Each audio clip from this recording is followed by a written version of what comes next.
सध्या आपण बोईसर MIDC अर्थात तारापूर MIDCमध्ये सध्या आपण आहोत। आपल्या लक्षात येईल J162 या प्लॉट क्रमांकावर सध्या आपण आहोत।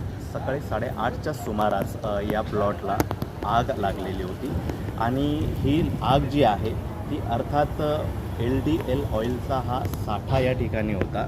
या LDL ऑइलच्या साठ्यामुळे ही आग लागली असल्याचं प्रथमदर्शनी माहिती मिळते। सुदैवाने या घटनेमध्ये कुठलीही जीवितहानी जी आहे ती झालेली नाही आहे आणि आपल्या लक्षात येईल की बोईसर MIDCमध्ये अशा घटना ह्या वारंवार घडत असतात आणि या आधीही अशा घटना घडलेल्या आहेत। साधारण 10 ते 15 दिवसाआधीच वायुगळती जी आहे ती या ठिकाणी झालेली होती। त्यामुळे बोईसरमधील नागरिक जे आहेत त्यांना श्वसनाचा आणि इतर काही असे डोळ्यांची जळजळ वगैरे सारखे लक्षणं त्यांना या वायुगळतीमुळे दिसत होते।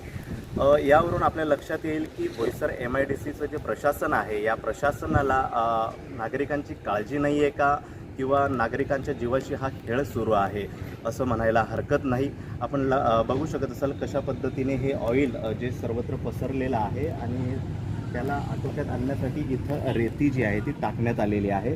काही वाहनंसुद्धा मोठी वाहनं या आगीमध्ये वक्षस्थानी पडलेल्या आहेत। आपण पाहू शकत असाल आपल्या लक्षात येईल कशा पद्धतीने ही आग जी आहे ती लागलेली आहे।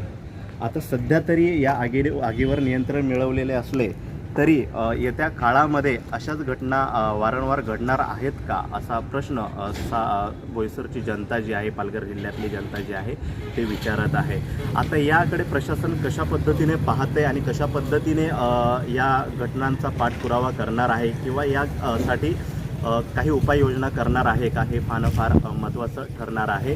APS मराठीसाठी अमोल रायपुरे, पालघर।